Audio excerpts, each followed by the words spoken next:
Okay, we're going live now.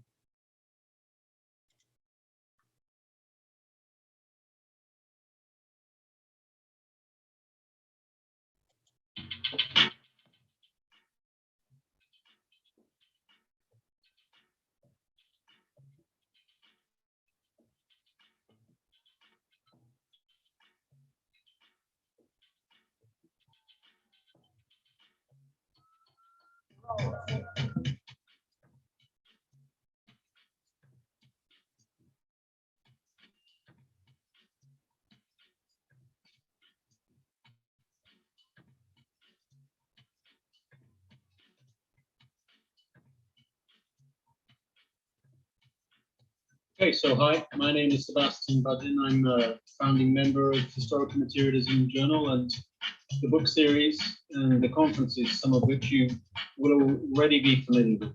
So I wanted just to pitch to you the idea of you subscribing to the journal. Firstly, the journal comes out 4 times a year, published by Brill, over 1,000 pages of extremely important and stimulating Marxist theory and Marxist history. We have a discount at the moment for individual subscribers around the time of the London conference, and we very strongly both request and demand that you subscribe to the journal, that you get other people to subscribe to the journal, and of course that you get your institution, if you're part of a university or other institution, to subscribe to the journal. We need more subscribers for this project to be able to expand and continue. The second thing I really wanted to push was the book series. The book series you also probably be familiar with. It's published by Brill Academic Press, and then all the volumes come out 12 months later with Haymarket Books in Chicago, paperbacks. We have more than 200 volumes published now, of translations, of original work, of document collections, of translations from Marxist theory from across the world, from Japan to China, to India, to Latin America, very important Latin American list shaping up in the book series, and so on. It's a really crucial intervention in Marxist literature, in making Marxist theory available, that really hasn't existed on this scale since the 1970s. So we'd like you to look at the book series, buy individual volumes, perhaps take up the offer of the book club that Haymarket is promoting. And also, of course, again, if you're part of an institution, to get your institution to buy as many volumes as possible. Those are the 2 key elements of our activity, aside from the conferences, the journal and the book series. And we think it would be, it's essential, basically, for us, for our existence, for us to be able to continue to thrive, for those to expand. So please subscribe to the journal, buy the books in the book series, publicize both around you, and help us build the Historical Materialism project. Thanks.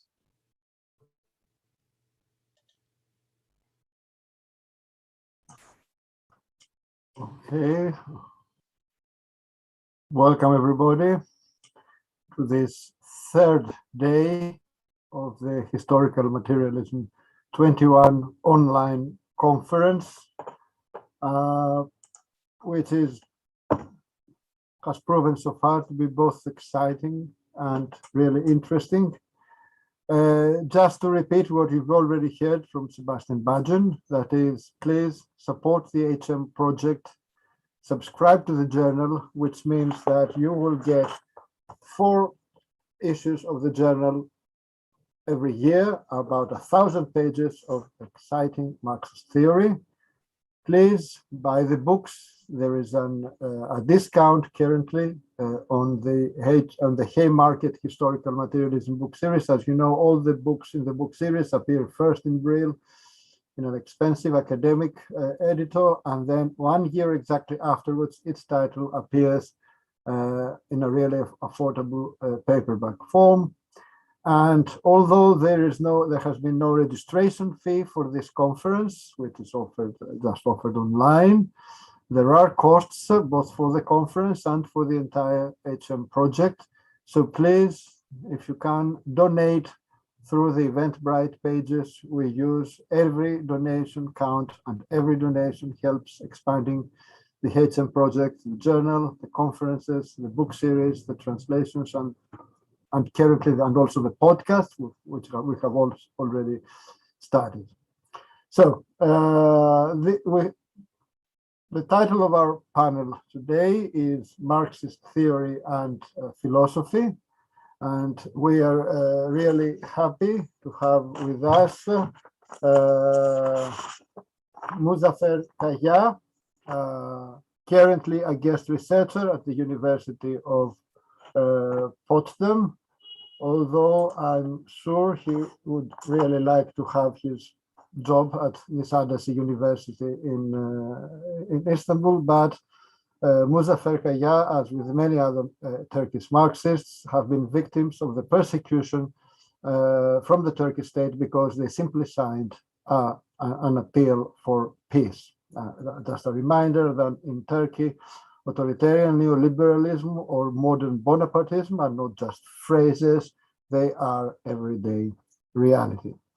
We also have Michael Lazarus from Monash University. He teaches there politics and philosophy, and to promote a little bit the journal, his really fascinating text on and dialogue with Martin Heggelud's book has just appeared in an online first version in the webpage of the journal, which of course is to have full access to it and read the text. You should subscribe, but that's another reason to subscribe to it. It's a journal, or at least get your institution to subscribe to it. And finally, we have Bill Jefferies, who teaches economics at SOAS University. SOAS, which we all miss because we all that's the place for an HM conference. Anyway, without further ado, I give the floor to Muzaffer for his presentation entitled Hikmet Kıvılcımlı's Contribution to Historical Materialism. I would ask the presenters to keep it at a 20-minute maximum. And I would like to tell our audience that they can put comments and questions in the YouTube chat where they are actually watching this panel, and we will relay the comments and questions to the presenters at the Q&A part of this panel. So, Muzaffer, the floor is yours. Thank you very much. In this presentation, I introduce Hikmet Kıvılcımlı, a distinctive revolutionary Marxist, a theoretician, and a prominent figure in the socialist movement in Turkey. On the 50th death anniversary, he still attracts attention for his original theoretical works. From the beginning of the 1920s until his death in 1971, he was active theoretically and practically in the revolutionary socialist left. During his 50 years of struggle, nearly half of which he spent in prison, he produced numerous works on Turkish economic and social history, revolutionary strategy, Marxist theory of history, and on Islam religion. Before coming to his thesis of history, I will give a short account of Kıvılcımlı's lifelong struggle. Hikmet Kıvılcımlı was born in Kosovo in 1902, which during that period was still an Ottoman territory. His family migrated to Istanbul in 1912 during the catastrophic Balkan Wars. He studied psychiatry in the Military Medical Academy, where he found first encounter communist circles. He was sentenced to 4 years imprisonment in 1929 for his connections to the Communist Party of Turkey. During his 4-year detention, he wrote one of his significant works, a book series entitled Yol, in English, The Road. In the eighth volume of Yol, he analyzed the Kurdish question in Turkey from a Marxist perspective. He painted a vivid picture of colonial domination and assimilation policies by the Turkish state in Kurdistan. He also strongly criticized the Communist Party of Turkey for its reluctance to address Kurdish national question. However, this monumental work, first written for intra-party discussion, was only published posthumously in 1978. After his release in 1933, he founded the Marxism Biblioteca publishing house with his comrades. For 5 years of freedom, he published several books and some translations of Marxist literature. He was detained again in 1938 and remained in prison for another 12 years.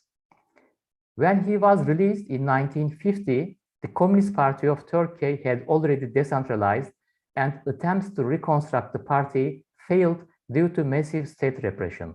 In response, Kıvılcımlı founded the Legal Homeland Party with some ex-members of the Communist Party in 1954. The government banned the party in 1957. Kıvılcımlı and his comrades were once again imprisoned for 2 years.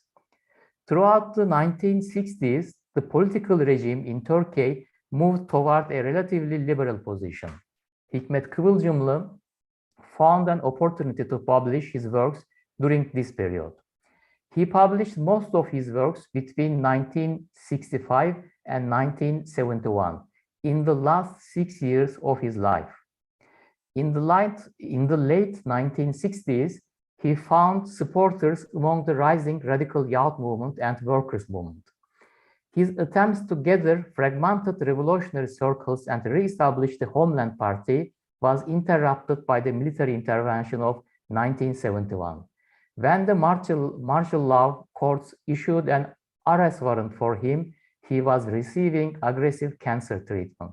He fled abroad to continue his treatment, but died in October in 1971 in exile in Yugoslavia. Now, I would like to come to his thesis of history. Kıvılcımlı began his studies on history at the beginning of the 1930s, but only managed to publish his writings in the 1960s. He presented his thesis of history in History, Revolution, Socialism, published in 1965. He explains his orientation toward historical research as follows. To understand today's Turkey, it was necessary to go down to Ottoman history, from which it came out yesterday, or rather could not get out of it. When I entered the material reality of Ottoman history, it appeared that it was a renaissance in Islamic civilization. The Islamic civilization was one of the ancient civilizations. No concrete historical event could be adequately illuminated unless it was clearly understood how all the problems that have survived to the present day date back to the Proto-Sumerians, through the chain of cause and effect. His starting point was to understand the originalities of Turkish history with the historical materialist method. However, his historical studies that spanned many years went far beyond this and turned into universal historiography of humanity. Moreover, Kıvılcımlı reinterpreted the basic concept of Marxist theory of history and produced new ones. He argued that Marx and Engels, who mainly studied modern European history, had not the time to analyze pre-capitalist and non-European societies. Moreover, scientific knowledge about the ancient history was also limited during their period. Thus, he claimed to extend the scope of historical materialism to non-European geographies and the ancient period of human history. According to his periodization, the ancient era lasted approximately 5,000 years, starting with the emergence of the first civilization in Mesopotamia until the emergence of capitalism in Western Europe in the 16th century. Rejecting official Marxist historiography of his time, which describes the unfolding of human history in 5 universal stages, respectively primitive communism, slavery, feudalism, capitalism, and socialism, he proposed an ancient mode of production between primitive communism and capitalism. According to him, slavery and serfdom were 2 different forms of dominations in the ancient mode of production. The dominant classes in the ancient period were state bureaucracy and unproductive usurer merchant capital. According to Kıvılcımlı, the rise and the fall of civilizations, which seems a repetitive historical process throughout the ancient period, is the central question needed to be explained. He believed that technological and economic developments were not sufficient in and of themselves to explain these seemingly cyclical historical events. The class struggle approach also could not explain these developments comprehensively. Even though rebels of slaves and peasants weakened the civilizations, it is exceptional that they took power and established a new civilization. Thus, social revolutions also were not the locomotive of history in the ancient world.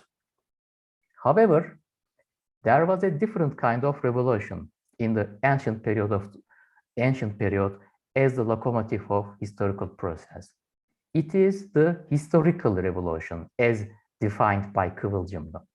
The principal contradiction in the ancient age which led to the historical revolutions was the permanent conflict between primitive communism and civilizations. In other words, between so-called barbarians and civilizations. For Kıvılcımlı, primitive communism was not a stage of human history that extinguished after the establishment of class societies. On the contrary, when the first civilization emerged in Mesopotamia, the rest of the world was covered by an ocean of primitive communist societies, more precisely, communes. The history of the ancient world was the history of transition of communes to civilization. However, this transition was not a peaceful process. Communes transited to class societies through historical revolutions, which realized by the barbarian attacks on civilizations. Now, I have to make some clarifications about the concepts. For Kıvılcımlı, the concept of barbarian has no pejorative connotation. Instead, he attributed a pretty positive role to barbarian societies since he saw them as the representatives of primitive communism, in contrast to degraded civilizations.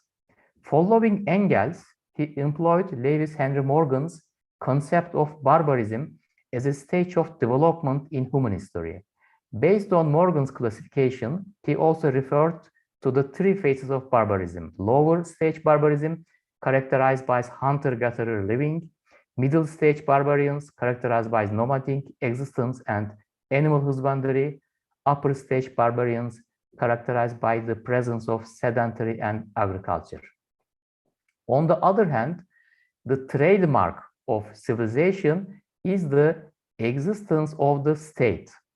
According to Kıvılcımlı, the establishment of cities, the invention of writing, development of trade, etc., which are thought to have started with civilization, actually existed before the civilizations. Before the emergence of civilizations, barbarian societies developed agriculture and animal husbandry, achieved remarkable progress in metallurgy, built cities based on common ownership, and established trade between communities. The increase in production within civilization was due to the massive use of slave labor power, not technological advancements.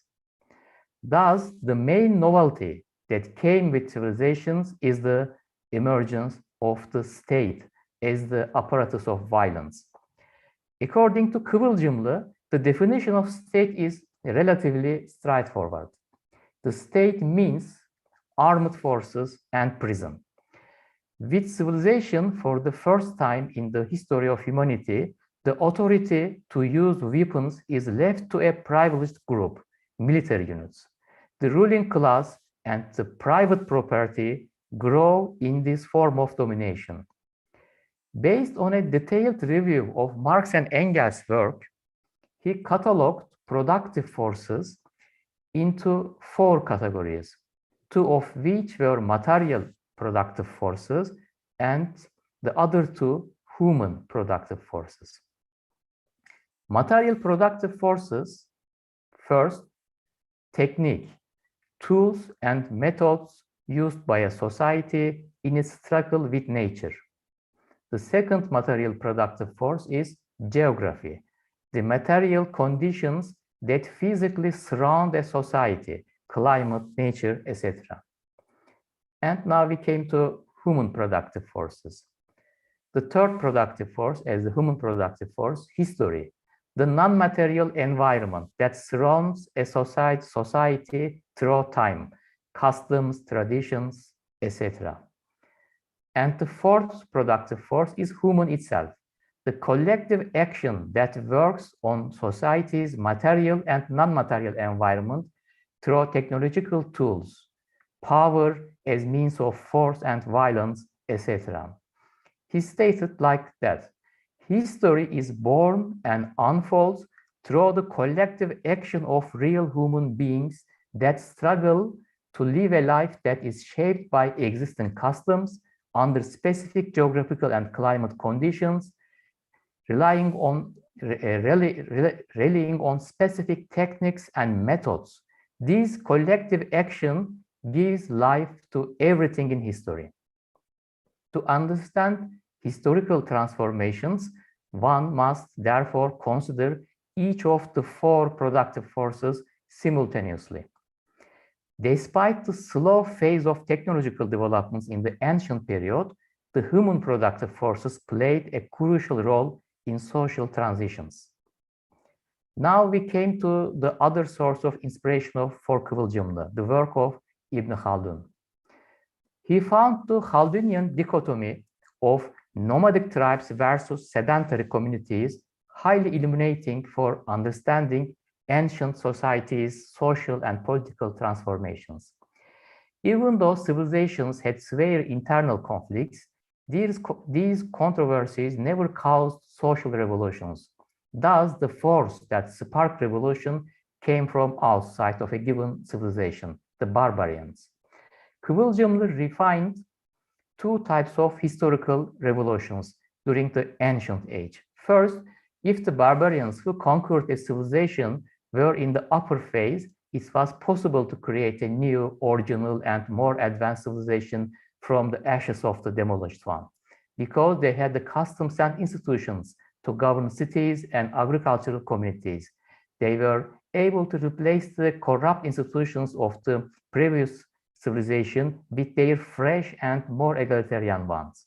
The second type of historical revolution occurred when middle stage barbarians conquered a civilization. Here, instead of creating a distinct original civilization, a renaissance or revitalization of the decaying civilization came about. Kıvılcımlı defines the second type as barbarian grafts of civilizations. The superiority of barbarians over civilizations required explanation by Kıvılcımlı, since they represent an earlier stage of development compared to civilizations in human history. According to Kıvılcımlı, the barbarians were superior to civilizations in terms of human productive forces that we mentioned above. In contrast to civilizations, which were divided into social classes, barbarians had a high level of social cohesion and substantial aptitude for collective actions. Since barbarian communities continued their primitive communist way of life, including common property, limited levels of stratification, kinship ties, etc., they had a strong sense of asabiya, which faded away in civilized societies. Asabiya is one of the central concepts of Ibn Khaldun, which referred to a strong sense of solidarity and belonging among group members and creates the capacity for the collective action. However, the conquerors would lose their asabiya in the lifetime of several generations and become civilized. Then another barbarian community living borders of the empire would play their role.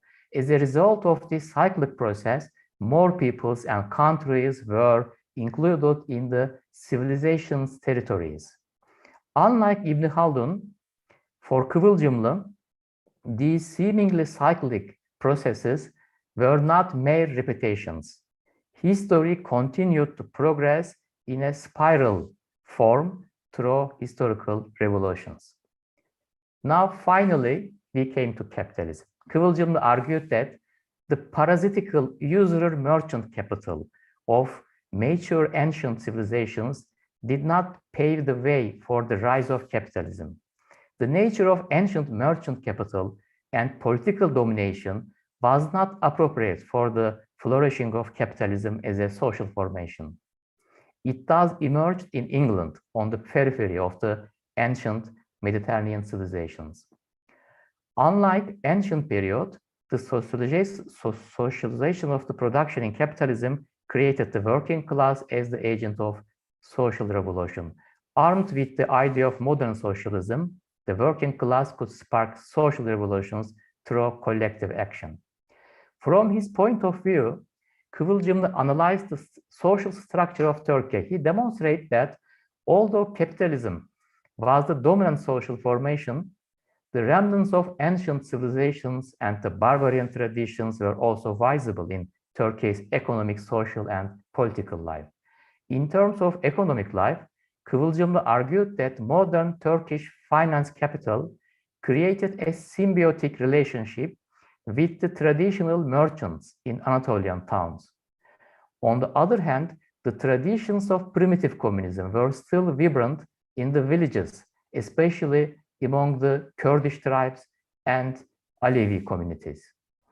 Indeed, the legacy of primitive communism remains influential in the social and political life of all so-called underdeveloped countries.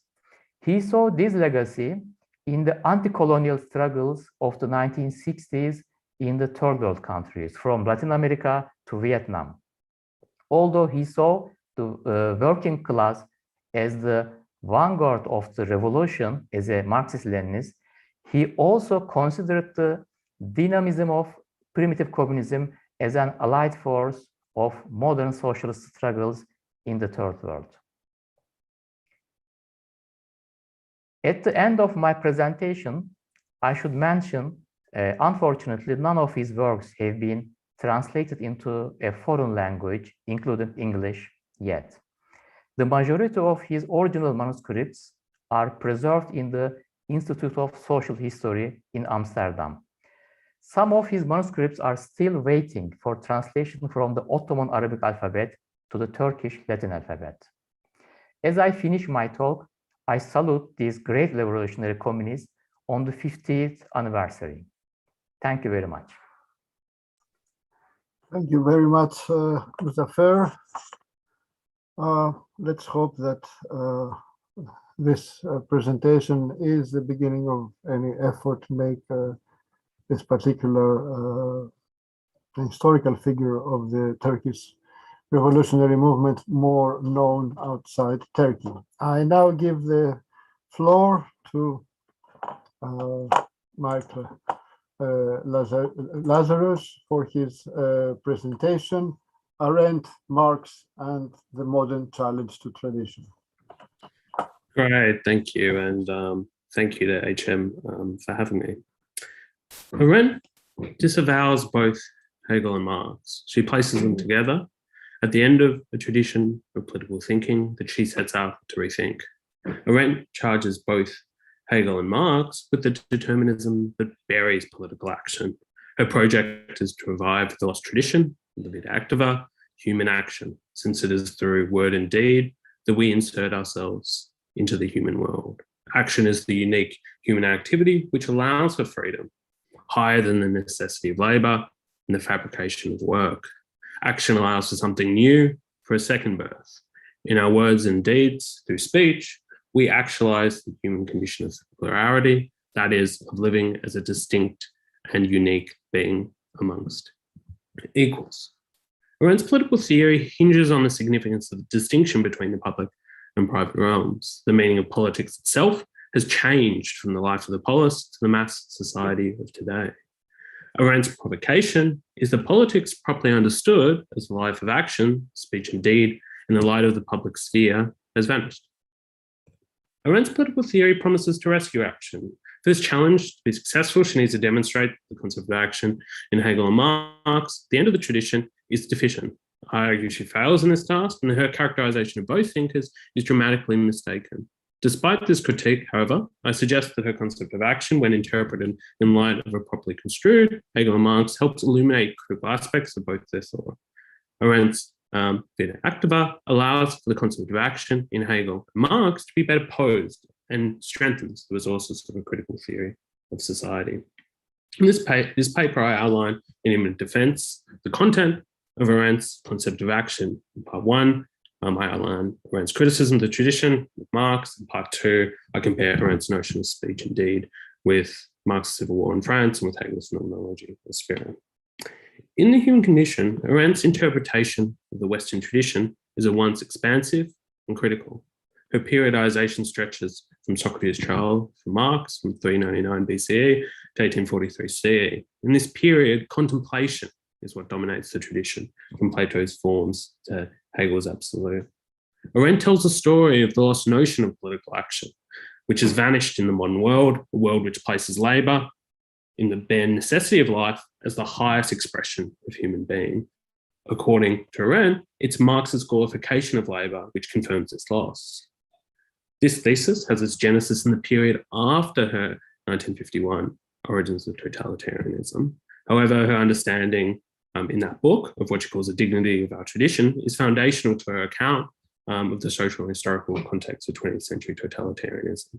Surprisingly, given her attention to Stalinism, Marx is a very minimal figure in the text. When he does appear, however, Arendt is critical of Marx's, what she says, Marx's great attempt to rewrite world history in terms of class struggle.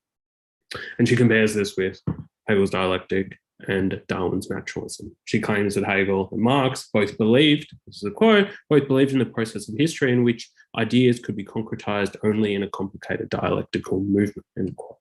And this means that individual moral responsibility was absolved automatically into the idealized values of a broader mass movement. Marx and Darwin, accordingly, share basic philosophies, which ultimately the movement of history and the movement of nature, according to Arendt, are the same. Natural movement is linear, moving an indefinitely progressive direction. According to Arendt, Marx's concept of labour as a human metabolism with nature means labour is not a historical, but a natural biological force. After publishing The Origins of Totalitarianism, Arendt felt the Marxist thought required greater investigation and started immediately to work on a book project, which she later abandoned. And she expands her existing criticisms here to include Marx's concept of labour. As she saw it, Marx was an heir to the Enlightenment, despite his thought becoming the ruling ideology of totalitarian terror under Stalin. While the initial book title was The Totalitarian Elements of Marxism, Arendt shifts her focus from investigation of Marxism as a political project to investigation of Marx's political thinking and its place in the Western tradition. Her work on this project is largely found in fragmentary essay drafts and lectures from 1952 to 1954, which was recently published in 2018 as part of a critical edition of Arendt's complete works. Understanding Arendt's thought during this period puts pressure on some existing interpretations of the human condition. First, in examining the development of Arendt's interpretation of Marx, the way in which she worked and reworked her core arguments, the human condition is shown to contain a much more serious engagement with Marx than previously assumed. Second, given Arendt's attention to Marx's work, her commentators require a more substantial reading of Marx themselves to really analyse Arendt's work adequately. So I'll concentrate today on the period July to December 1953, which is organised in collected works under the title The Modern Challenge Tradition. While small sections of this material have been previously published, only now with a scholarly edition of her work can the development of her engagement with Marx be assessed, including her readings on the source material. Arendt's 1950 lecture series begins with the enigmatic appeal. It has never been easy to think and write about KM, she writes. On one hand, Marxism was a state theory, totalitarian domination, and on the other, McCarthyite America made discussion of Marx's actual thought dangerous. To both Stalinist and conservative, Marx was a partisan in a way that bypassed his actual thought. Arendt is offering an understanding of Marx as a political thinker. She writes, Marx's roots go far deeper than he himself knew. It can be shown that the line from Aristotle to Marx shows both fewer and far less decisive breaks than the line from Marx to Stalin. In this sense, Arendt's attempt to interpret Marx's impact on political and social thought and modernity itself importantly predates the Marx Renaissance that arises with the New Left.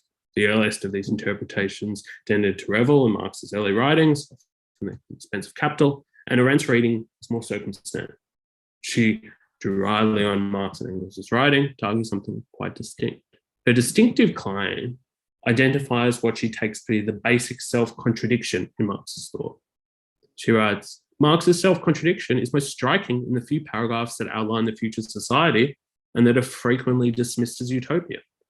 They cannot be dismissed because they constitute the center of Marx's work and express most clearly its original impulses. So Arendt claims here that Marx locates freedom in a world where labor has been abolished and specialization is gone.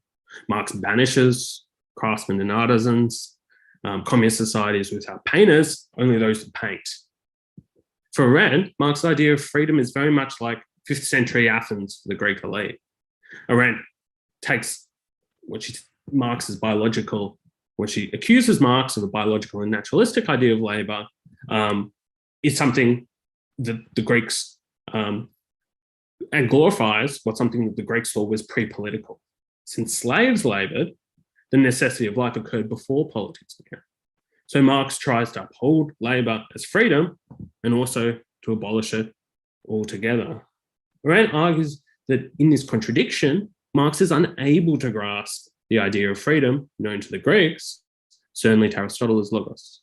Instead, due to his dialectical conception of history, necessity brings freedom. The violence of historical change, praxis, in Arendt's words, is mute to speech. By glorifying labor as freedom, what Arendt takes to be the lowest activity, Marx breaks with the tradition. In Marx's view, freedom must be located in those activities concerning the common public realm that come into being when men live together of all dignity of their own, in her words.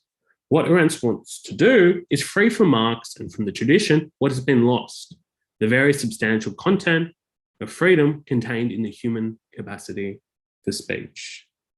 Okay, so now I'm going to respond to some of these claims. First, I'll argue that her reading of Marx's idea of freedom is misconstrued. Second, I'll address Hegel's idea of speech and deed to suggest a dialectical idea of action, which I want to defend from critical Marxism. So Arendt dramatically mischaracterizes Marx. Her critique of his self-contradiction needs to be questioned by examining Marx's own categories. He certainly wants to abolish alienated labor, which he understands not as a natural condition of humanity, but instead as a historically specific form of domination. Marx's critique is of the social form of labor. Alienated labor is ruled by necessity in a double sense: for the worker who must work to live, and for the capitalist who relies on their socially necessary labor time to derive value. Marx distinguishes very clearly between alienated labor and labor as creative life activity. In this sense, what Marx thinks of as communism is conditional on unalienated labor as creative activity lived out in the public realm. Marx's idea of unalienated labor politicizes it as an activity of meaningful cohabitation, since it is now open to rational discussion and debate. If put in this way, then Arendt does not so much point out a self-contradiction, but confuses two distinct concepts: alienation and unalienated labor. For it to be Marx's self-contradiction would mean ignoring his analysis of social form, including the distinction between concrete and abstract labor. Marx's idea of freedom as a historical process is not to glorify necessity, but to suggest freedom must determine necessity. Marx's idea of a society of associated producers understands the political and social constitution of life as one in which collective decision-making allows necessity to be discussed amongst rational equals. Although Arendt was right to examine Marx's work beyond the partisan positions of her time, she seems to forget that his thought was advanced from his own place within the public realm. The Civil War in France begins when the Parisian workers proclaimed the Republic, and this pamphlet is full of speeches, denunciations, placards, and slogans. Marx is not telling a story where violence centers the narrative, but he's giving an account of proletarian power enmeshed in act and deed.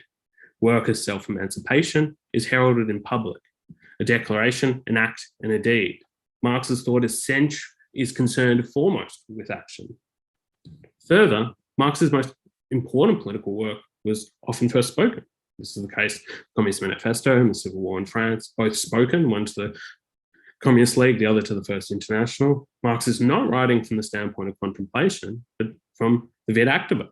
What Arendt appreciates in revolutionary France and in the men of the American Revolution, the communal council system in her 1963 work on revolution could equally be said to apply to Marx himself. But Arendt ignores Marx's own political action, and I think this aspect of Marx's biography destables Arendt's criticisms and excludes his own speech from the very public sphere which gave his ideas meaning. The spirit of revolution is what Arendt extols as the act of founding a new body politic, with the experience of the exhilarating awareness, in her words, of the human capacity of beginning, the high spirits which have always attended the birth of something new on earth. However, she deliberately ignores in Marx's writing on the Commune the genuine expression of something new. Marx makes this point to say that this is precisely what his contemporary critics and contemporary commentators on the Commune cannot see, that they can't see that it's something new. Instead, say that the Commune must be something medieval or traditional. Marx's claim in the Civil War of France is that it's a completely new social form which breaks the modern state power by organizing a revolutionary government. Marx writes that the old world writhed in convulsion of rage at the sight of the red flag, the symbol of the Republic of Labour floating over the Hotel de Ville. Further, Arendt's idea of the vita activa involves an insightful critique of representative democracy and electoral government. She describes elected politicians as either glorified messenger boys or hired experts who, like lawyers, are specialists in representing the interests of their clients. For Arendt, on the other hand, the council systems constitute the space of freedom. So again, Arendt's argument reinforces something crucial in Marx's account, even if she misses the way in which the resources in his idea of freedom confirm the idea of action. If the Commune, he describes the operation of the new form of democracy with a series of examples and recalls delegates bound by their formal instructions of the workers, their constituents. He writes that the Commune made the catchword of bourgeois democracy, cheap government, a reality. Contra Arendt, Marx's political writings do not argue for an idea of freedom conceived as biological reproduction, but instead demonstrate a conception of human subjects founding a new form of power constituted by human action.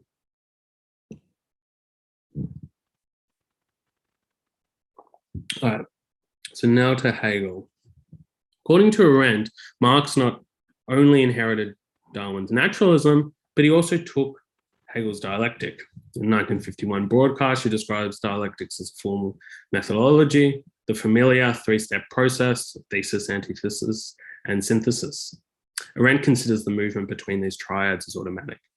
She takes Hegel's idea of the absolute, the world spirit, or Godhead, in her words, which divulges itself into human consciousness, to be taken up by Marx and formalized as development, the automatic process of historical change, the natural evolution of the laws of history. Arendt's characterization of dialectical thought is highly problematic, reducing Hegel's speculative proposition to thesis, antithesis, and synthesis, and attributing this formula to Marx's theory of history. With some irony, I think Arendt reproduces aspects of the Marxism advanced by those who are in fidelity to the Soviet Union. And her interpretation of dialectics as a formal method wheeled out to justify the work of God or historical development fails very convincing as a criticism of either Hegel or Marx. Hegel's speculative thought operates not as a formal method of thesis, antithesis, and synthesis, but as a determinate negation and imminent unfolding of social forms by analysis of the conceptual content. Marx's dialectical logic is also an imminent unfolding of social forms. His critique of the economic logic of the categories specific to capital is the determinate negation of the conceptual content of capitalism as a form of life. However, Arendt is right to tie Marx closely to Hegel and to see Marx as inheriting the mantle of his thought. However, her argument that Hegel produces a determinist view of history that politically comes to an end in the modern state is false. She misconstrues his idea of recollection as a justification of the most traditional view of Western thought, the supremacy of the philosopher, which Marx is supposed to break. In this respect, Arendt misses a crucial element of Hegel's argument in the phenomenology of spirit. Hegel's story is fundamentally an account of the subjectivity of action, given the forms of consciousness which condition the modern world. The journey of self-consciousness experienced phenomenologically concerns the very possibility of action. Spirit is not religious, but articulates the historical forms of life conceived socially. The phenomenology is an account of the social space of reason, which structures belief, norms, and ethical life. On Hegel's account, human action strives for recognition, a form of social being in which the individual finds satisfaction in her own actions as a mutually independent relationship with others. In a famous sentence, Hegel writes, self-consciousness attains its satisfaction only in another self-consciousness. Towards the end of the spirit chapter, Hegel examines how this satisfaction necessitates that the individual, who through their acts and deeds allow themselves to be bound by their action to others. If we bring something about together to share a space as equals, equally fallible and equally requiring forgiveness. Hegel's concept of language has significant parallels with the importance of speech in Arendt. Language, in Hegel's words, is the existence of spirit. Language is the self-consciousness existing for others. Robert Brandom is right to argue that for Hegel, one of the distinctive features of modernity is the way in which language mediates the relationships among individuals, their acts and attitudes, their norms, institutions, and communities. Language becomes the medium of recognition. Brandom emphasizes the discursive importance of Hegelian recognition. Speech acts make commitments explicit. In public, logos allows for the subject to own their commitment and hold themselves responsible to others. Okay, so just a few words to conclude. For Hegel, language allows acts and deeds to be owned in the social space of rational activity. His phenomenology provides an understanding of action in which we can only become ourselves through the relationship with others. Marx takes from Hegel the rational action becomes bound to others once it's actualized in the institution of our social order. This claim is why Marx's account of the commune is so important. As a new form of power, the bond that allows for its birth is the vision of equality between human beings acting in the public realm. In this sense, Hegel, Marx, and Arendt articulate the very same impulse. Thank you. Thanks a lot, Michael. And the floor is yours, Bill Jefferies. Okay, yeah, thanks, Michael. Thanks, Muzaffer, for those interesting talks. This is one of those sessions which is in the best tradition of completely eclectic introductions, I think. We get a nice mix of different subjects, and mine is a different subject. So I'll be looking at the what I describe in my paper as Marx's forgotten transformation solutions. So this is a re-examination of the transformation problem, in particular focusing on the Grundrisse and also looking at the work of Pavel Maksakowski's capitalist cycle. Okay, so first of all, I'll just show you this. This is from the History of Economics Review. So this article is available for free through open access, thanks to SOAS. So if you want a very detailed version of this presentation, you can read the whole thing. Okay, so I'm just going to quickly present you with some slides here, which introduce the key ideas. Okay, so what is the transformation procedure? What is the transformation problem? Essentially, I think in terms of Marxist economics, it's really an absolutely fundamental question because it poses the importance of social labour as being the measure of value. And therefore, Marx's explanation of the movement of capital, capitalist accumulation, and of profitability itself. So it goes right to the heart, really, of all Marxist economics. And in his transformation procedure, which he outlined first in the Grundrisse, he shows how values, quantities of socially necessary labour added in production, are transformed through competition into prices of production. Okay, the key argument, I think, here is that this is posed in terms of the Grundrisse as a definite historical act. If we take the Industrial Revolution, which Rubin, for example, puts at 1769, and you think about Adam Smith's Wealth of Nations, published in 1776, you can see that Adam Smith really is describing this pre-industrial version of capitalism. Okay, but we know that this transformation procedure has been criticised as mathematically inconsistent. Although the model is consistent, if you take values throughout as being the measure of value, that's fine. Or if you take transformed values, prices of production throughout, that's also fine. The transition itself is discontinuous. Von Bolkowitz showed that there's a different number of unknowns from equations, and therefore the transformation procedure that Marx describes cannot be solved through simultaneous equations or linear algebra. And therefore it's claimed that there's a mathematical inconsistency. Well, there is a mathematical inconsistency insofar as you can't have a smooth mathematical transition from values to prices of production, and therefore there's this mathematical inconsistency, therefore this logical inconsistency, therefore the whole foundation of Marx's analysis in values and socially necessary labour collapses.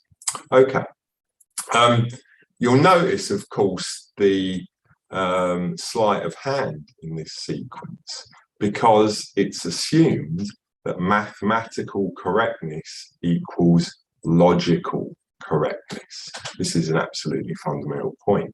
It's assumed that mathematical consistency is the same thing as logical consistency. And of course, this is very far from being the case. Baron Meghnad Desai, who worked at LSE for many years, said that Marx's model was indefensible no matter how loyal one was. A credible solution to the value price transformation problem is the holy grail that will prove that profits come from surplus value generated by workers from no other source. We await a rigorous proof. So for Baron Desai, Marx's failure to show the mathematically correct transformation procedure was fatal for his whole economic analysis. And building on the work of the early 20th century economist Dmitriev, if you assume that inputs and outputs are physically identical, if you assume that relative prices are fixed, if you assume that surplus can arise without equivalent, can be produced from nothing, then you can derive prices and profits from the physical structure of production, and so value is an OTO's category, it is claimed, a redundant category, unnecessary. Of course, assuming all of these things, in fact, we don't have production itself, because production is a process of transforming physical inputs from one form into a more useful form. We also don't have capitalist production either, which only exists by constantly revolutionizing production, in other words, changing relative prices. And of course, if something could come out of nothing, we'd all be millionaires, wouldn't we? Okay, so there's been three traditional responses, broadly speaking, to this so-called flaw in Marx's political economy. The first one is what you might call is the new solution. In other words, Marx was absent-minded. He forgot to transform the inputs in the transformation procedure. Of course, this is one very big forgettable thing, because the first two volumes of Capital, he assumes that values are not transformed, and in the third one, he assumes that they are. So it's quite a stunning claim. The second one is really the more typical one, although it goes along with the first one, which is that Marx was mistaken in his transformation procedure, and that all we have to do is find an appropriate mathematical procedure, and then we can assume that inputs were transformed, and therefore we solved the problem. Now, this is problematic, obviously, because, first of all, there's no reason to accept that mathematical logic is logic. But secondly, more to the point, there isn't, in terms of a mathematical solution, a solution to the transformation problem. It is impossible in terms of the maths. Or third, and this is what I want to argue here, is that Marx was correct. In fact, there should be a discontinuity in the transformation procedure. This is no mistake. And why should there be a discontinuity in the transformation procedure? Because there actually was a discontinuity in the transition from values to prices of production. And this is what I call Marx's forgotten solution. In fact, if we think about models of reality, physical models, they are all discontinuous. You only get perfection in the world of pure reason. Every model of actual things of the real world is necessarily discontinuous because reality is discontinuous. And therefore, what I argue here in this paper is that Marx's transformation procedure was correct to show the discontinuity in the actual transition from values to prices of production. Okay, and of course, I'm not the first person to notice this. Roman Rozdolsky, in his famous book about the Grundrisse, said the problem of the average rate of profit was in fact already solved in the Grundrisse of 1857-1858, before Marx had even set out this theory of value. He continued, the Ricardian school came to grief on the contradiction between the determination of value by labour and the existence of the general rate of profit. You could say, in fact, if we take this by extension to the Marxist tradition, if you forget what Rozdolsky says here, this is also, the Marxist tradition has also fallen on the same point. This contradiction, however, provides the point of departure for Marx's new theory of profit. Marx does not attempt to rescue the law of value from the contradictions of immediate experience by making a violent abstraction, as Marx put it, but demonstrates how the general rate of profit established, as he put it in a letter to Engels, a market price differing from this exchange value comes into being on the basis of exchange value, or more correctly, how the law of exchange value is realized only through its own antithesis. And therefore, for Marx, this transformation is a real event. The pre-industrial development of capitalism in its early nascent phase was transformed into capitalism through a discontinuous crisis event, and this is manifested in the model. Okay, so where does Marx show this? He shows it in the Grundrisse. In fact, there's quite a long section in the Penguin edition. It's around page 440, 441. But there's a whole longer discussion of around 70 pages where he discusses this transformation. And you can see as well that if you compare it with the model described in Capital Volume 3, it's really very, very similar. Marx obviously worked up the model in Capital Volume 3, but it's essentially got the same steps as the model described in the Grundrisse. Okay, so what does he do? He takes 5 producers, A and B raw materials, C machinery, C surplus produce, in other words luxuries, E workers necessaries, and they exchange in the necessary proportions to ensure balanced production with an aggregate value of 100. Okay, so there's this balanced production because we know that the interchange of these different sectors, as Marx later showed in Volume 2, allows balanced reproduction to occur.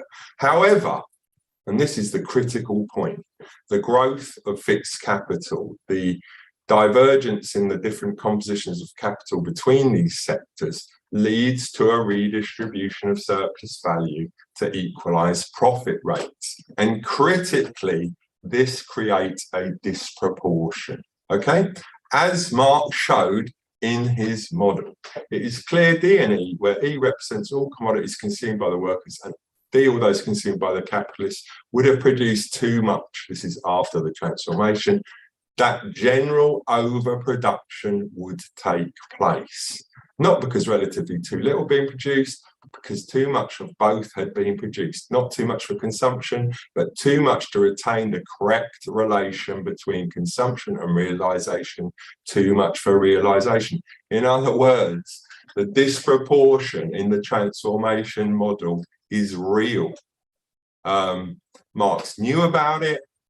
Marx considered it an important feature of the model, not to be violently abstracted from. Okay, we need to have this disproportion in the model, and in fact, without this disproportion, the model is incorrect because it assumes this peaceful transformation from values into prices of production, which did not occur. So Marx says the destruction of value and capital which takes place in crisis coincides with or means the same thing as a general growth of the productive resources. The transformation model was mathematically disproportional as the real transition from values to prices of production was disproportional. Okay, so this is the conceptual leap, if you will, of this paper, that the solution to the transformation problem or the transformation procedure is that there isn't a solution. There should, in fact, be a disproportion. There should, in fact, be a crisis. It should not, in fact, be mathematically soluble. Okay, I mean, that is the heart of the paper, but there's another interesting element is around the work of Pavel Maksakowski's and his book, The Capitalist Cycle, which was translated by Richard B. Day. Excellent translation by Richard, which brings this little known Marxist to light. He was a Red professor. He worked in at the School of Red Professors, and he did this seminar, which became the book, The Capitalist Cycle, in 1925. At the same time, it's interesting, Ryazanov was overseeing the translation of the Grundrisse, which was being typed up in Russia in 1925. And obviously, Ryazanov worked closely with Rubin, I. Rubin, who was also a professor at the School of Red Professors. And it does make you wonder about the conversations which went on, although obviously I don't know what went on, but it's interesting that these ideas could have been floating around. In fact, I think with Rubin, if you look at stuff like his History of Economic Thought, he is so close to expressing Marx's view in the Grundrisse that it does make you wonder if he's seen it. It seems likely that he might have. Anyway, we don't know that. Anyway, so Rubin noted that the Industrial Revolution is usually set at 1769, and that only modified values, i.e. prices of production, exist under capitalism, he points out. Now, this is essentially Maksakowski's argument in The Capitalist Cycle. We also know that he knew of the work of von Borkowitz because Woliatowski, who was a Red professor, leading Red professor, knew Radek, knew Przebrzezynski, wrote the first, perhaps the first answer in the Red Banner to von Borkowitz in the early 1920s. Essentially, Woliatowski, though, attempts to correct Marx. He views it as a mistake, so he tries to equalise the different compositions of capital so that you don't really need the transformation problem. It's kind of well-worn path by now. Maksakowski, on the other hand, takes a different view. He says, in fact, that this is a mistake to view this as a harmonious transition, that we have this realm of labour, we have this realm of capital, and with the Industrial Revolution, we have this transition from the realm of labour to the realm of capitalism, and with it, crises start to emerge. It's very close to Marx's own view, in my opinion, as expressed in the Grundrisse. So what's the conclusion? Marx's transformation procedure in the Grundrisse showed that the historical transition from values into prices of production was discontinuous. This is the key point. Therefore, the discontinuity in the TP represents the real historical discontinuous transition from manufacturing to industrial capitalism, and therefore the TP would have been incorrect or is incorrect without this discontinuity. This is a fundamental point, and that the discontinuity is therefore necessary.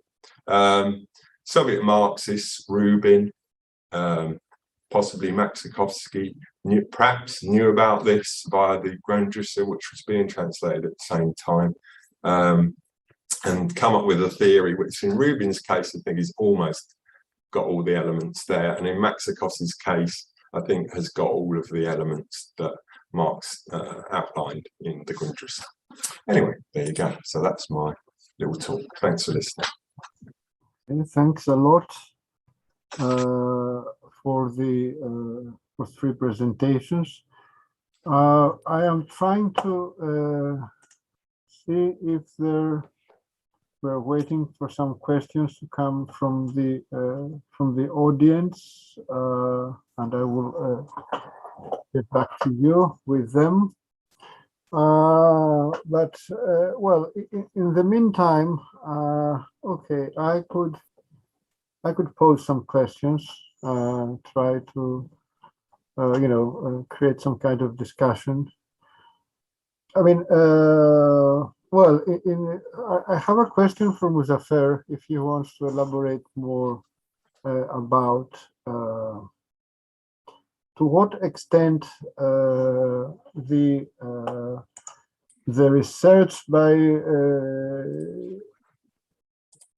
give me simply, I'm trying to pronounce it in the best way.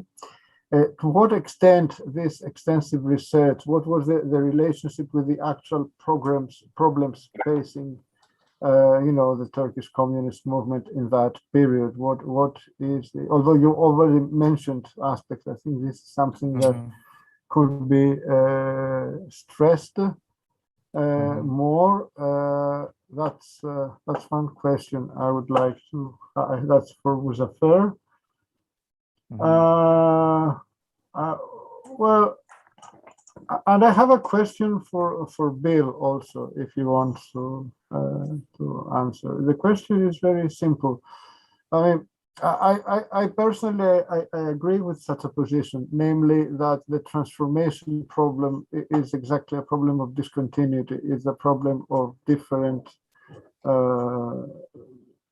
layers, different instances, or different historical moments. This is by itself a debate, but it's obvious that there is a discontinuity. It's not a technical problem. But my question would be, why do you think that Marxists have so much insisted that it is a technical economic theory problem, and what extent should we solve it instead of accepting it as part of the actual dialectic of post-capitalism and Marxist theory? And for Michael, I have a question.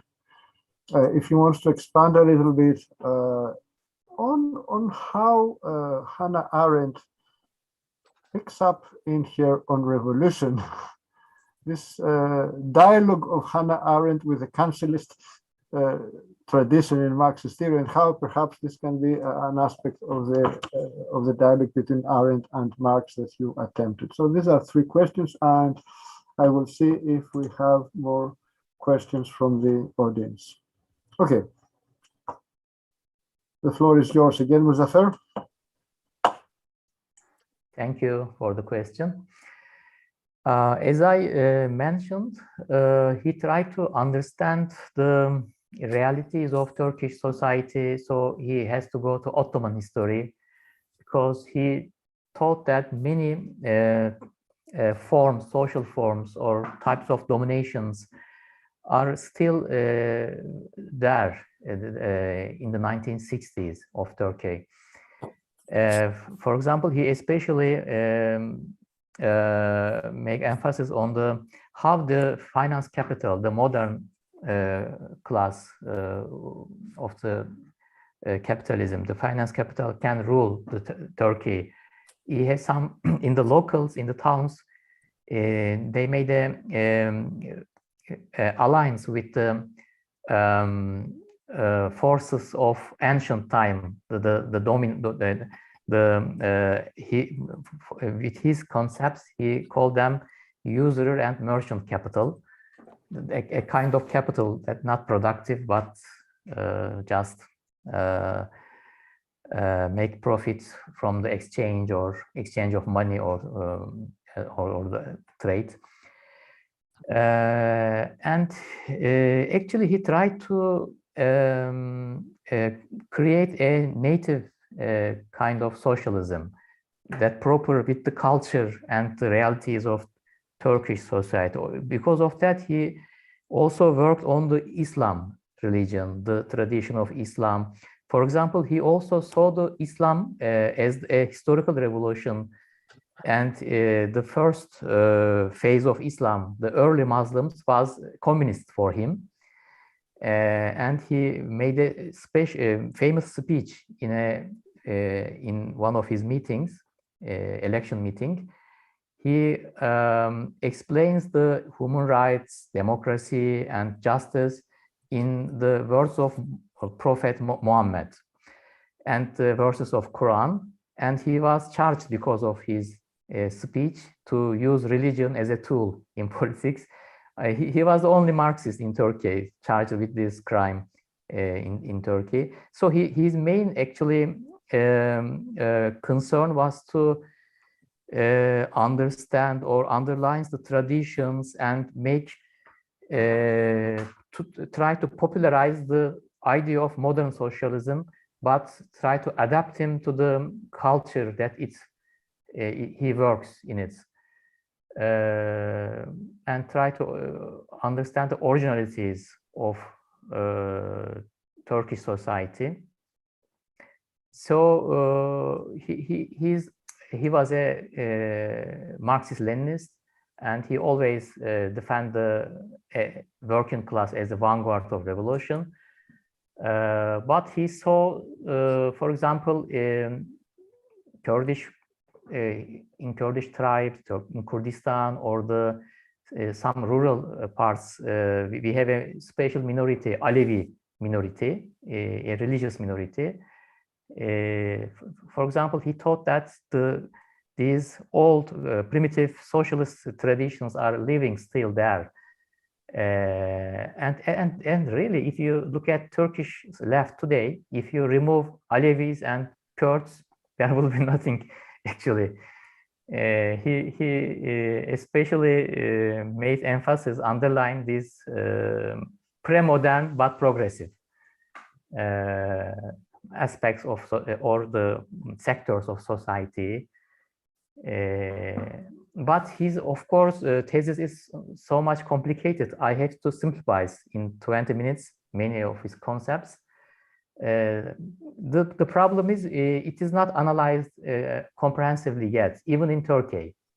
Turkish academia saw him just a political figure, so ignore his work actually. For example, he wrote a lot about Ottoman history, but the academics working in that area do not refer him. So we need to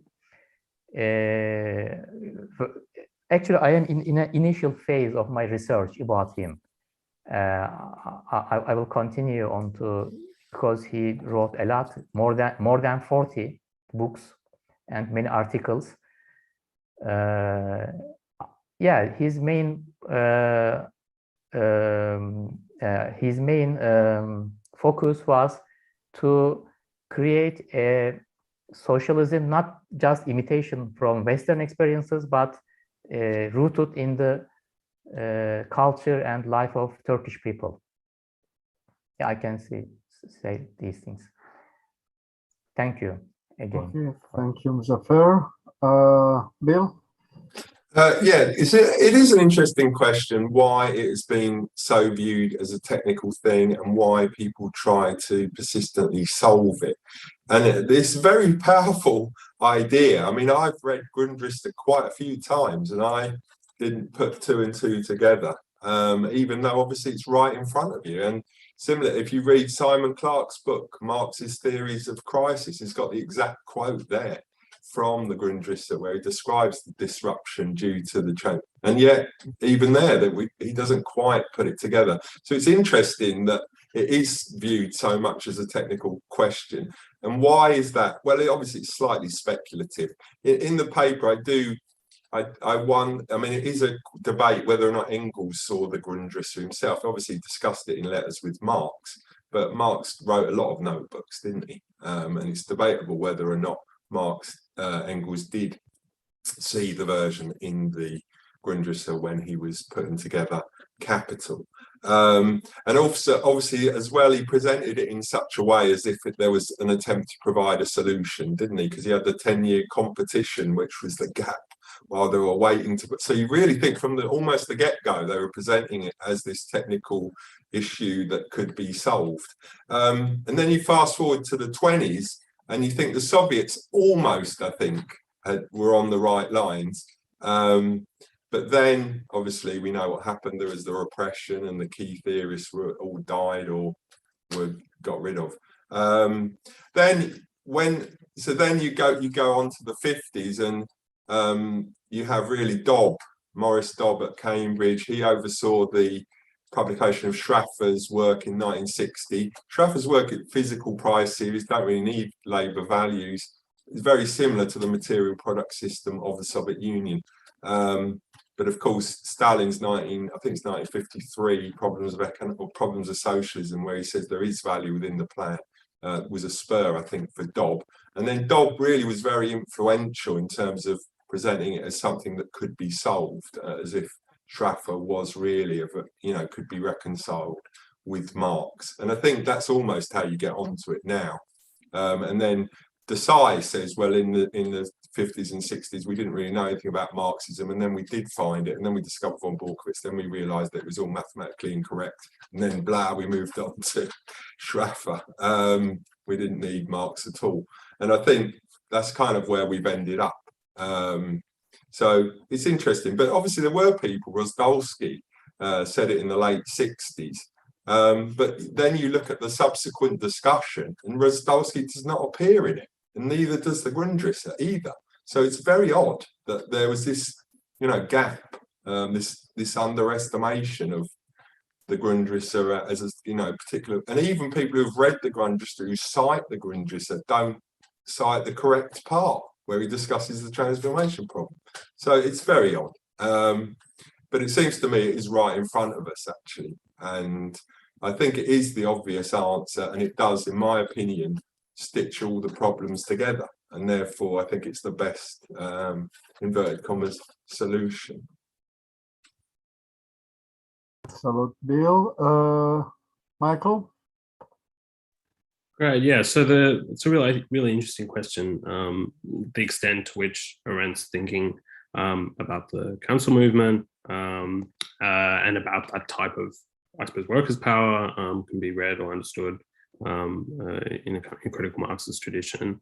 I think maybe the best place to start there is to think about the events that really moved Arendt's own life. So 1956 would be one of the most important in terms of the Soviet invasion of Hungary, which she watched very carefully, and in some instances revised her work to add chapters about the Hungarian Revolution. An edition of The Origins of Totalitarianism offered a chapter. So she seemed very much inspired by this event. Now she's kind of happening as she's writing about the concept of action through the 50s. And so the Council Communist movement and Hungary, or Hungary in particular, kind of allowed her to distill some of the themes that had kind of been present in her life earlier, so that she had immigrated from Germany and her husband had been a Spartacus. She was, Arendt was a great admirer over as Luxembourg, and writes an essay in a compilation of portraits called Men in Dark Times. And what she sees as particularly important in Luxembourg's work is this kind of idea of spontaneity. I suppose one of the early versions of this kind of thesis in which Arendt kind of sees Luxembourg, and I think mistakenly, as a kind of proponent of a kind of anti-factions, anti-party, and so on. It's a very stylized Luxembourg, and it kind of Arendt takes it for her own purposes. And so she kind of, when she's thinking about revolution in her 1963 book, she looks to a history of revolutions in the French Revolution, the American Revolution, the Russian Revolution, the German Revolution, and she sees a problem there in terms of factions. She kind of sees a common thread of reaction in factional form, and draws a positive line of spontaneity involved in that. So on one hand, there's something that I suppose is quite different from how Marxists would read those kind of events, but there's something I think quite interesting in terms of what she looks to in the council systems. And I suppose she's one of the most significant non-Marxist thinkers to really take and give some kind of philosophical account of workers' power. And I suppose what she's interested in is the power more than the workers. She's not super interested in, doesn't see the workplace as an element of power. She sees it as the private sphere. And I think there's really important criticism to be made here. And I have an upcoming article that kind of puts some pressure on around here.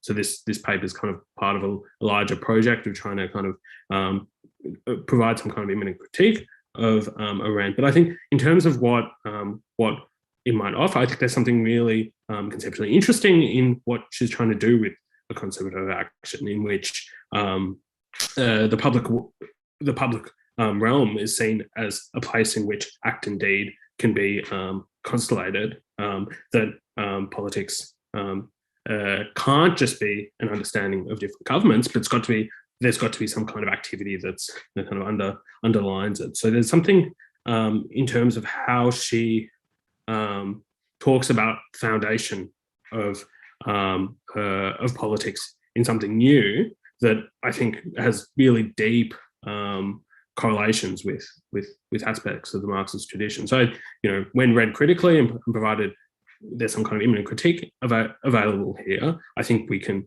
really get something valuable in how she thinks about politics as action. And I think this highlights some of Marx's and Hegel's most important arguments, but I think we need to distill what is also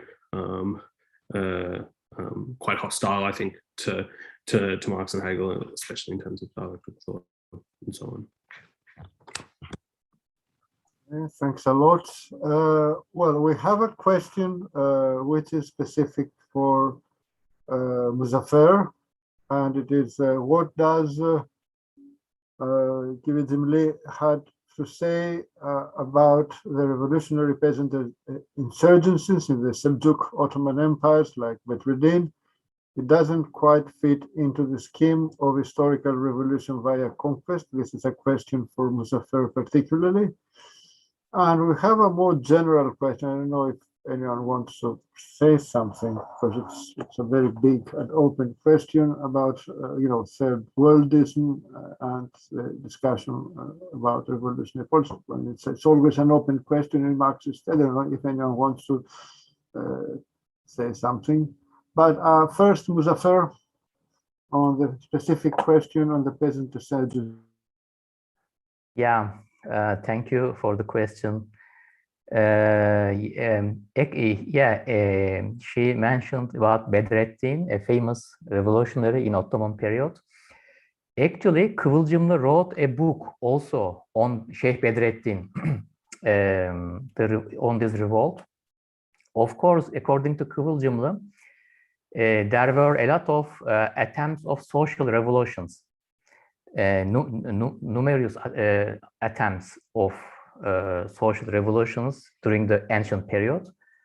However, they failed, according to Kıvılcımlı, because the time was not mature enough, because the social revolutions would only be possible after capitalism, according to him. So he very strict on this line. Yes, there were many attempts of peasants, and they actually, according to Kıvılcımlı, their source of inspiration was the primitive communism. So the egalitarian traditions from the back. They were representative of this again, but they were inside the civilizations and until the capitalism came or rise, all these attempts of social revolutions failed. But he said that Sheikh Bedrettin was a great social revolutionary, even though he failed his attempts. He killed by the Sultan, but he defined him or the peasant movements as attempts of social revolutions. But I will repeat myself again. It was impossible for him to manage a social revolution before capitalism. So he made a strict distinction between a modern capitalist era and the pre-modern era. In pre-modern era, in the ancient world, the revolutions are historical revolutions, and in the social, actually, this tradition, the historical revolutions also take a part in the social revolutions of the modern era. But until capitalism, according to him, it was not possible to create because of some the socialization of production, or he said a lot of causes for this, but I will not go into detail for now. Thanks. Okay.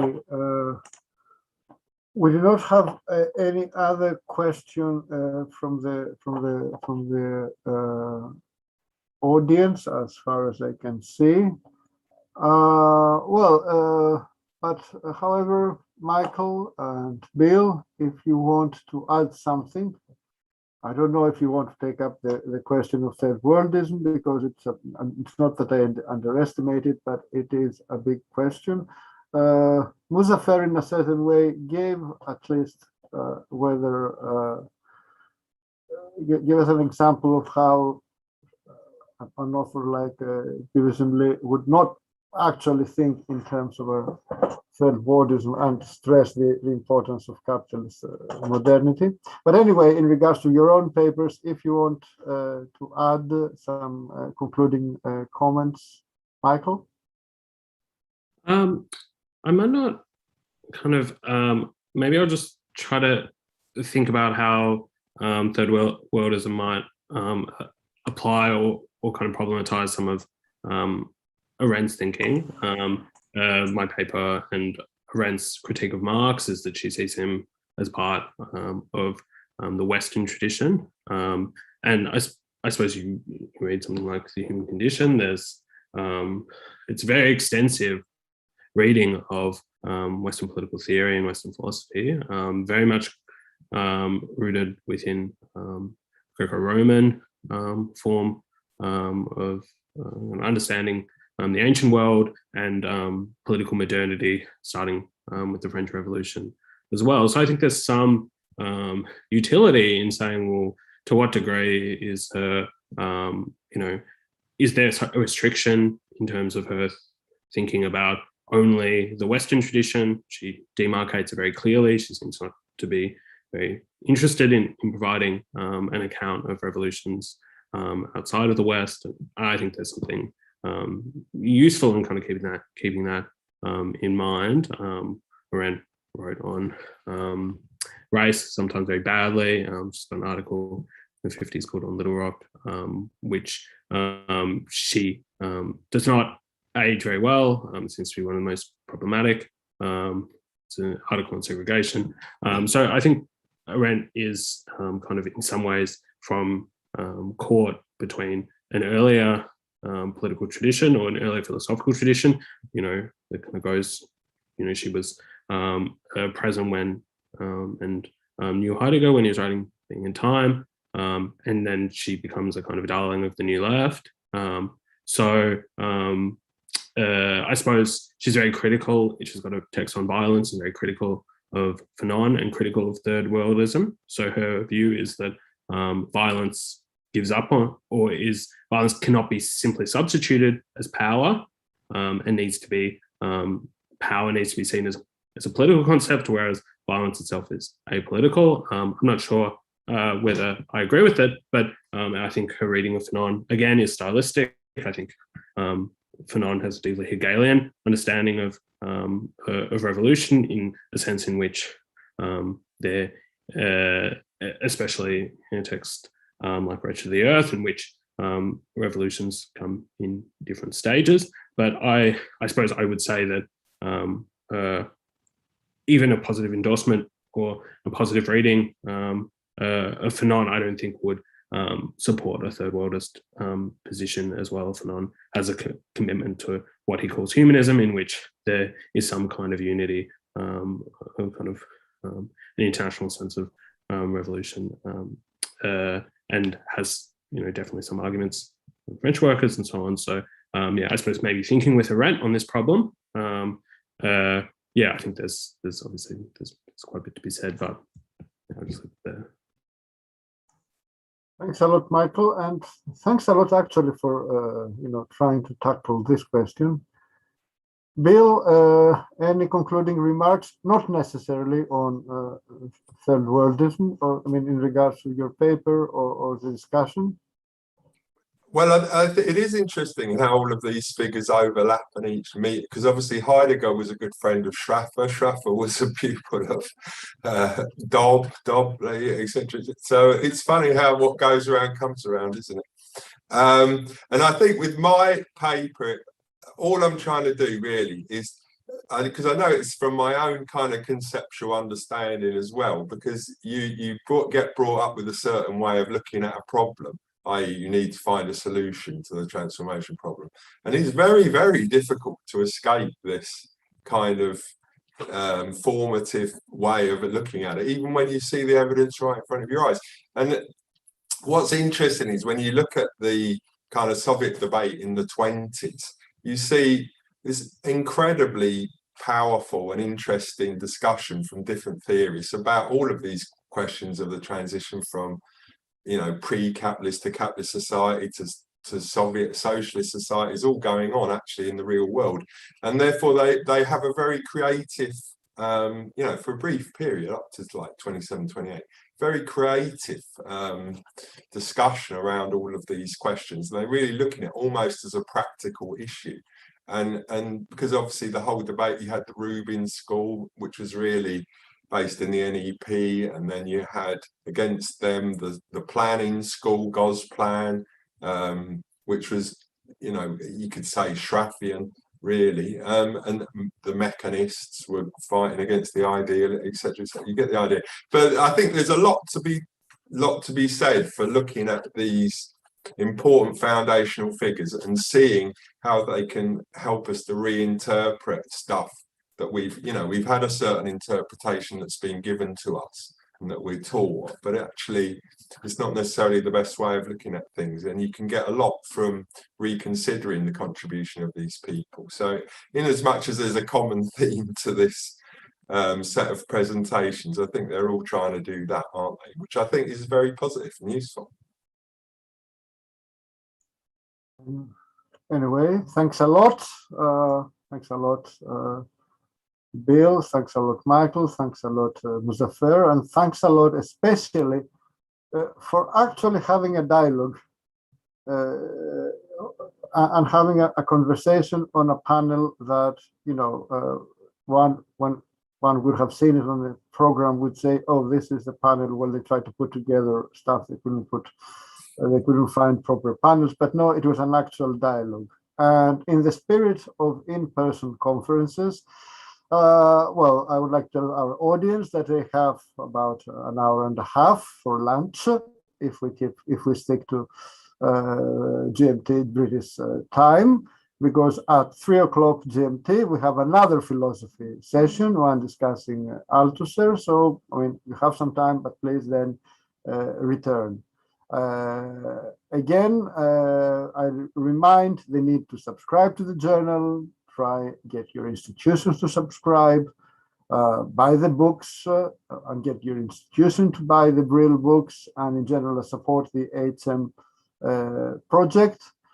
As with every other panel in this conference, apart from the live streaming, a short time after the live stream ends, this it will be available on YouTube if anyone wants to watch again or to share with someone else. They will remain there so that people can return to them and really benefit from exciting and interesting Marxist debate.